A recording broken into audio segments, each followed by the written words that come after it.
Good morning, everyone. Or if you're watching online from anywhere in the world, good day, whatever your time zone is. I think that's one of the things I've learned in the last 2 years, to stop saying good morning most of the time and just say welcome. For those who weren't here at 9 o'clock, when Padma introduces, I'm Nayaswami Pranaba. This is Nayaswami Jyoti, and we have Maya with us as well. And we all currently reside at Ananda village. So I'd like to begin by reading to you from Paramahansa Yogananda's book of Prayer Demands. Prayer Demand for Illumination. O Spirit, beloved Father, Oversoul of the universe, Spirit of spirits, Friend of friends, teach me the mystery of my existence. Teach me to worship Thee in breathlessness and in deathlessness. In the fire of devotion, burn away my ignorance. In the stillness of my soul, come, Spirit, come. Possess me and teach me to feel Thy immortal presence in and around me. Come, Spirit, come.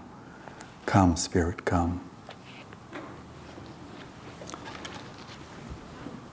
So it really is a joy to be here in person with all of you, dear old friends and new friends that we haven't seen before. So it really is, I think, for all of us as we move through the incredible times we've been through, just to feel that our divine friendships have never wavered, even if we've been at a distance, haven't seen that smile behind the mask, whatever it might be. But it's something precious, when we can come together again as we are this morning. So thank you for coming. So, it's always a challenge for most of us, certainly at times, to really, really accept that we are children of the light. Because I think we feel at times where it doesn't really jive with what's going on for us from a certain perspective. That we get pulled in many directions. And our karma surfaces, thinking of karma as that kind of possibility is a nice way of looking at it. Not always what people talk about karma, but karma is the greatest possibility for us to work through our limitations because it surfaces to who we are. But as we know, being real, Sita and I were talking just before service, and I was saying something, and she said, yeah, it's good to be real about things. And I thought, that is the key. But that doesn't always come through. I mean, for us, we think we're real with whatever we're doing. But you know what it's like when that karma comes up, it surfaces, that test, that challenge, and it feels like it's got us. It's not just passing through and we accept that we're children of light. We're not at that point. And that's really going to continue to be our challenge until, as Yogananda said, we become jivan muktas, freed while living. So we'll always have pulls from the ego, from our desires. All of that remains as there behind the scenes. And so what this reading points out is, not only should we affirm that we're children of that light, we need to make sure we're moving in that direction more and more. Now, as it says at the very end of that reading, that we are encouraged to assume that we are one in God. And then we need to implement the steps, in a simple way of putting it, to remember that. The word smriti in the scriptures of Sanskrit is that remembrance. And it's interesting that smriti means it's focused in 3 different ways in the Yoga Sutras from the great sage Patanjali. The first time it's revealed, it's one of the vrittis. It's one of the whirlpools of delusion, memory. And you can all appreciate that. I mean, just think of the things we hearken back to. It was so special. It was such a good thing. I know Swami Kriyananda for many years would quote this survey, this poll that was done with, I think, adults in their 40s or 50s as to what was the most endearing or precious time in your life so far. And he said the majority of people said it was their high school prom. I mean, I don't know about you, but I never went to my high school prom. But so that's an example where Smriti memory is a pull of delusion. You know, the word vritti in Sanskrit means that whirlpool, that vortice that pulls us, or the vortices, the plural of that pulls us, not only just distorts things, but pulls us into delusion, into the darkness. The second reference to Smriti in the Yoga Sutras changes from that more challenging part into being mindful of what the experience of life is happening with us. Isn't that interesting? So it's used in terms of being awakened. And that's what using consciousness to be mindful. And so that we're alive in the experiences that we're involved in, we're engaged in. And then the third one is the one that's, the third focus of Smriti is the one that Swami Kriyananda would emphasize more importantly. And it is that supreme importance. It's when we have divine remembrance. We remember we are the soul. We're not only conscious of God within creation and the experience we have, we start to feel that deeper connection that we are with God and we are in that experience of the divine all the time.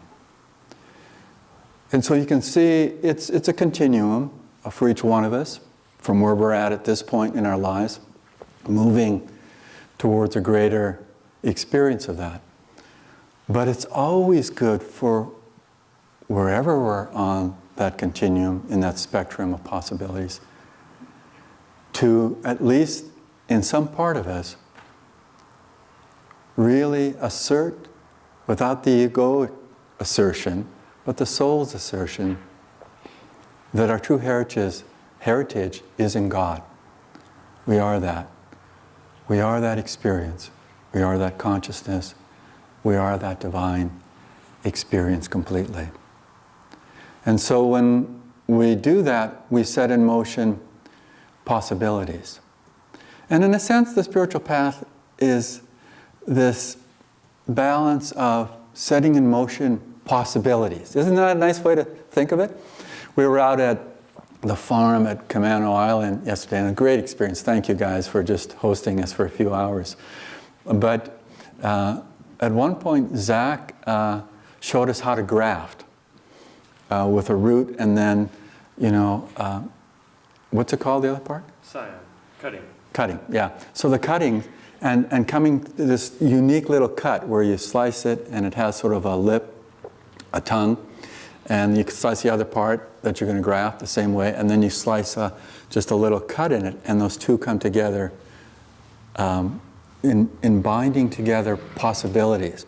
And really on the spiritual path, that's what we're involved in. We're coming together with these things. We're finding ourselves in the experience that a greater possibility can happen, more than what we consciously maybe even thought, because we're tuning into the superconscious. We're finding that the playing field isn't limited as much anymore. The other thing that I was really amazed, I was amazed all of the experience of being out on the farm yesterday, because I hadn't been out there for 4 years, and so much has changed.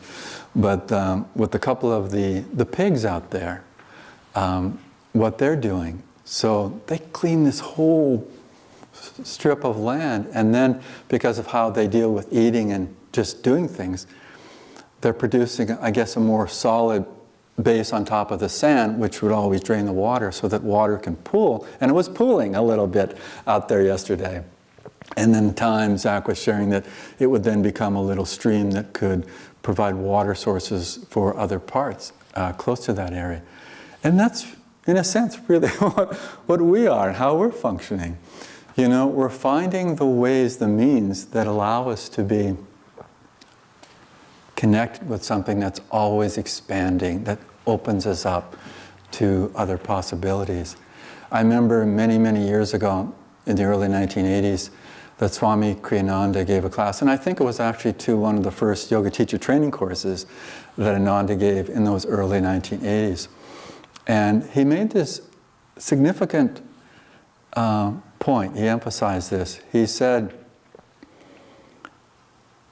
that there is a subtle but important difference between trying to spiritualize your life and living your life from your spiritual center. Let me just pause and reflect on that. Interesting, isn't it? It's not as if spiritualizing your life shouldn't happen, but if you're always coming from that perspective, there's God out there. You're doing something to get somewhere. And we all know what that's like. I mean, obviously a lot of us have spent a good deal of our lives spiritually emphasizing that. But there's a subtle point, if even for new people, to reference what we're really doing spiritually, is to be, as Paramahansa Yogananda said, center everywhere, circumference nowhere. So that the realm of expansion comes from that root of being completely, at least in our offering to the divine. Again, some of us may not be at that true experience of that, but we can always offer that up. We can always go in that direction. I was reading a few humorous things the other day, and one was these parents were around some children, school-age children, and they were just asking them how they were doing. And this one child said, "I'm first in my class in English." And another child said, "I'm first in my class in history." And the third boy said, "I'm the first one out on the street when the school bell rings." But you see, there's a variety that each one of those children are moving, have tuned into, and are moving forward. Now, I'm not saying you have to wait for the bell to ring to leave this service, but please stay if you'd like to. But the idea that there's a variety of possibilities, but for each one of us, we want to explore how do we deepen the experience in these possibilities so that we integrate that we become the experience. And so spiritualizing life is like a primer. It gets us moving in that experience. But it's like grafting with the fruit trees. We're not going to necessarily produce the end result. We're helping the process so the end result from the divine in that grace of this new variation of a fruit tree can happen. And that's what we're doing. As souls, we're, in a sense, grafting more and more of ourselves with the divine. We're becoming more enlivened in that experience. And so when we nurture that from wherever we're at spiritually, the expansion, those possibilities, and then the reality grows and grows. And so much more can happen. But sometimes we can just feel there's a block, a resistance.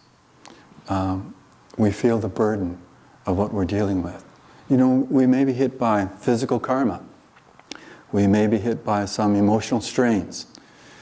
We may be hit by loss of others that are close to us. All these things, in a sense, are guaranteed to happen. So we don't have to worry about those things happening in a dark way or a negative way. We can make the choice and say, from where I'm at now, how does light come through me? Not so much that even I gain the light, which does happen from that experience, but we become instruments of that light. We become really that vessel to, in a sense, as if it was full of fresh, vibrant water and a parched throat of someone coming by, you're able to offer that vessel of that fresh, clean water to quench their thirst in that way. And really, we all know this in our heart of hearts, in our soul of souls, that that's really why we're here in this wonderful incarnation. With whatever tests are thrown our way, we really can be, as we've used at Ananda, another prayer that we've used in the past, warriors of light. You know, warriors of light. And it reminds me, when you think about it, the story of the Mahabharata. Now, I know you guys have Murli to really embellish the stories much better than I will ever do. But he's not here today, so I get to do it.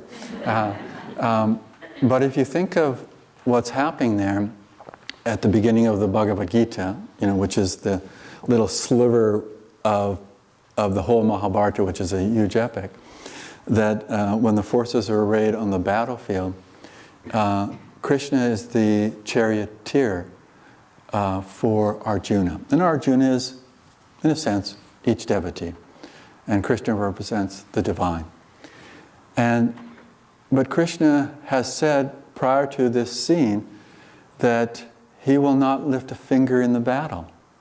Isn't that? I always just appreciate that, because it makes me pause, ponder, and be a little bit more real as to how the divine really is interacting and supporting us. So Krishna, representing the divine, isn't going to take up weapons and fight on the battlefield. He's just driving Arjuna. And of course, beyond that, which is the whole 17 last chapters of the Bhagavad Gita, is the discourse between Krishna and Arjuna, between the divine and the devotee. But you can feel sometimes the pangs of despair. Where are you, God, when I need you? I'm suffering. Where are you? But God has said, I'm not going to fight your battle. I'm not going to raise weapons to fight the demons in your experience. But I am there always. I am in your heart. I am in your awareness. And I'm in your soul. And when we move more into that, as we develop the deepest trust, we feel that compassion as the nurturing ingredient of helping the world around us. That our care and that compassion allows that light to flow more freely in those that we touch. Whether we do that in a conscious way, or we're just being there with a nurturing, healing vibration, even at a distance, as we've all experienced in these last few years. Because then we aren't limited by just affirming that we're children of the light. We're living that light. We are the light that's living in one another, in ourselves, and in that connectedness that is really the wholeness of why we've been given this possibility, this opportunity to be here in this lifetime. And certainly to treasure the satsang, the fellowship that we have here. So many blessings to you. Let's take a moment to meditate.